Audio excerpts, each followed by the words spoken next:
On the line with us is Sheriff Richard Mack. He's the former sheriff of Graham County, Arizona, the former lobbyist for Gun Owners of America. He's the founder of Constitutional Sheriffs and Peace Officers Association, CSPOA.org, the website.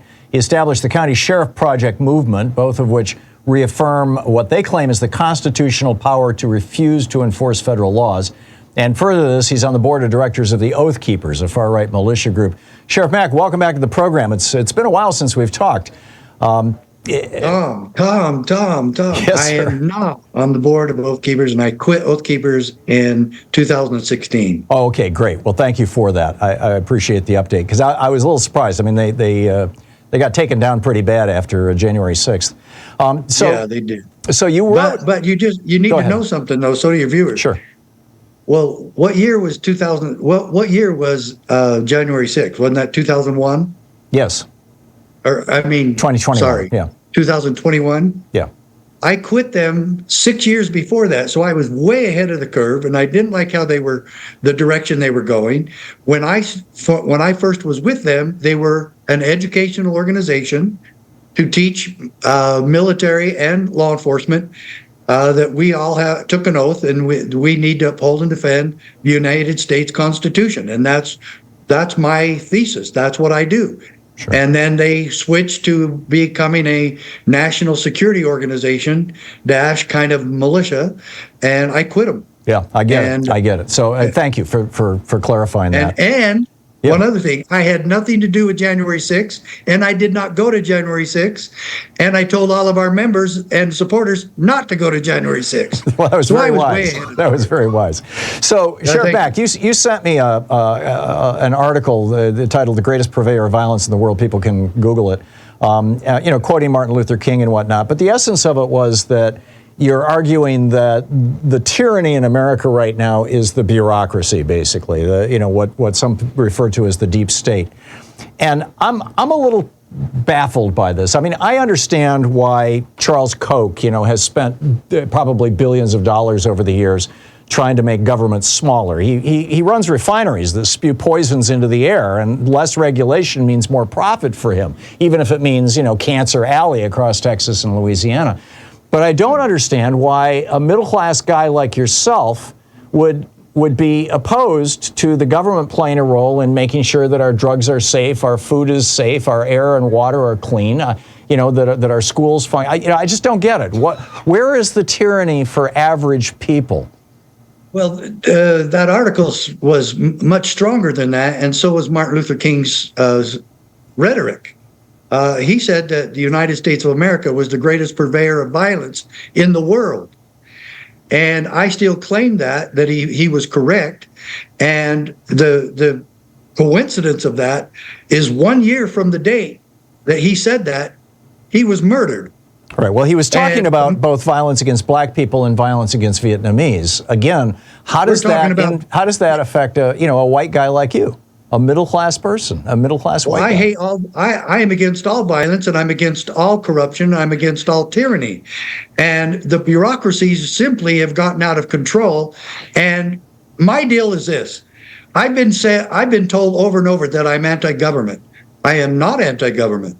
I'm anti-corruption. And most of our government just happens to be corrupt. So give me an example. You making excuses for it is ridiculous. Okay, how about this? That both Republicans and Democrats totally support the IRS and continue to fund them. They continue to do $32 trillion debt. How much? Oh, 34, sorry. How much is the debt going to be next year, Tom? It'll be 35 or 36. Well, how about okay, the year after two that? quick things here. It'll be 37 or 38. No, you're absolutely right, Sheriff Mack. You're absolutely right. And if you add up Ronald Reagan's tax cuts for billionaires, George W. Bush's tax cuts for billionaires, and Donald Trump's tax cuts for billionaires, it equals more than $35 trillion. In other words, had Reagan not cut taxes, I mean, we had left World War II with 137% of GDP as our debt, the highest it's ever been in the history of the United States. Franklin Roosevelt, Harry Truman, and Dwight Eisenhower paid it and off. You're better than that. No, that debt was steadily going down until 1981. Those tax cuts helped me. No, they didn't. I am not. I mean, they may well have, but they didn't. I'll tell you who the millionaires are, though. The Democrats and Republicans who go to Washington, D.C. Even Bernie Sanders is now a millionaire, lives in $1 million home. Well, and AOC will be the same. And how do we know? The book. Come on. And remember, you said that I ran for Congress. I did. Yeah. I ran against a millionaire Lamar Smith Republican in Texas in 2012. Guess how he made $8 million? Playing the slot machines in Washington, D.C., known as inside trading. Well, and that's, you and I agree that that's wrong. That's wrong. But number one, you're Nancy Pelosi does it. And they all do it, Tom. But you keep carrying the water for the corrupt Democrats. I hate all corruption from both sides. So far, the only example, Richard, that you have given me is that we have a $34 trillion debt. And I pointed out to you that 100% of that debt is tracked back to three Republican presidents. And you said that we shouldn't have an IRS. If we shouldn't have an IRS, how do you intend to fund the government?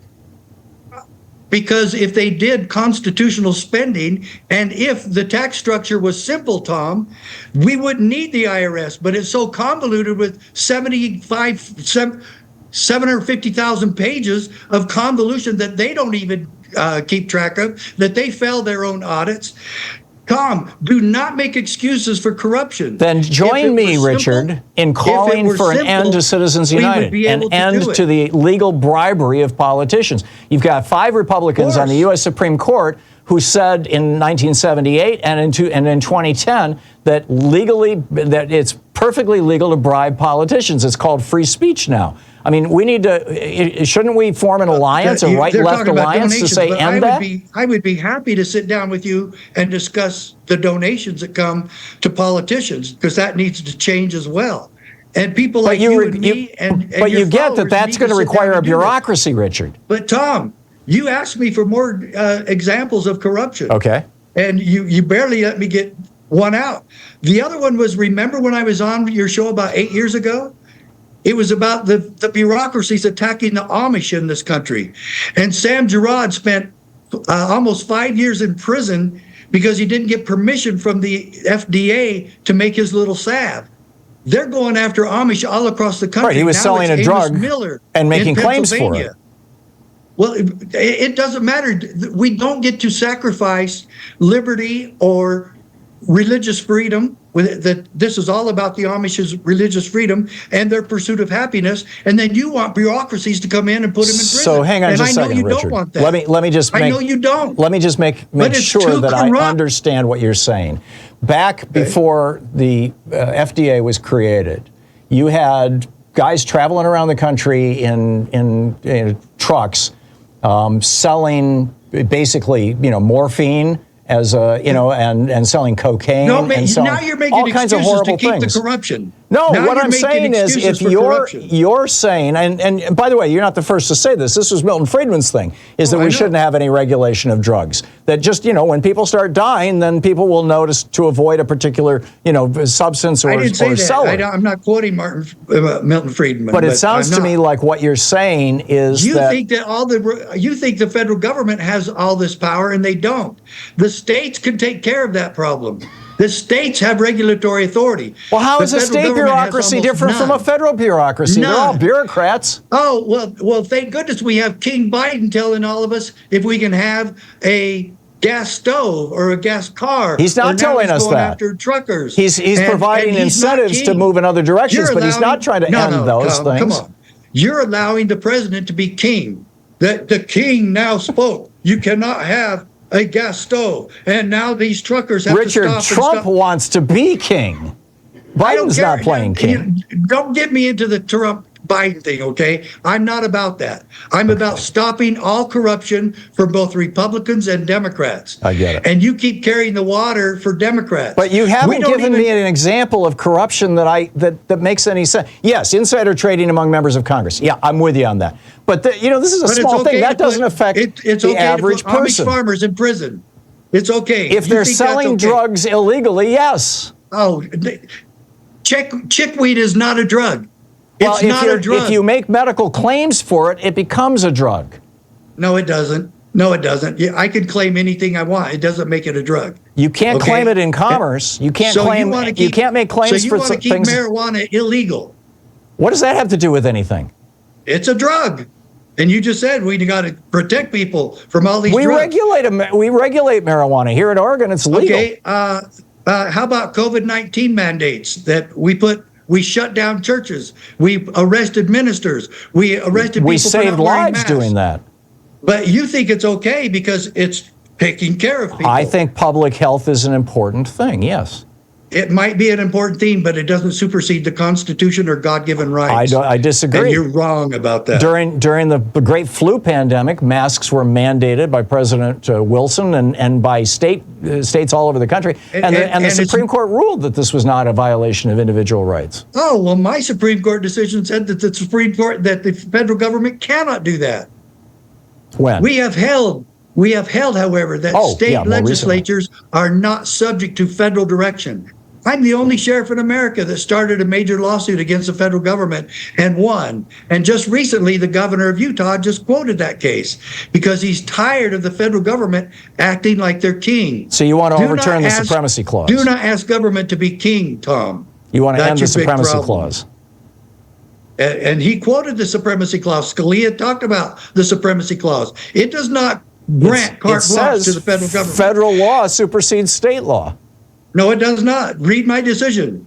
Read my decision. It does not. The state sovereignty is still there. Well, of course, state sovereignty is still there, but federal law is supreme in the United States over state law. Tom, that's not true. Look at the New York case, New York v. U.S. Look at Mac Prince v. U.S. Look at Lopez v. U.S. Look at Bond v. U.S. They're all about how the federal government has only discrete enumerated powers. Read the Constitution, what they can do and cannot do. Sheriff Mack, we're flat out of time. I'm sorry, but people can follow you on X at Mack Sheriff. Short. You keep me on too short. Come on, this is too short. This is as much time as anybody gets. In fact, it's more than most people get. Sheriff Mack, thank you for dropping by. We'll live to battle again. I appreciate it. Mack Sheriff over on Twitter. Thank you. We'll be right back.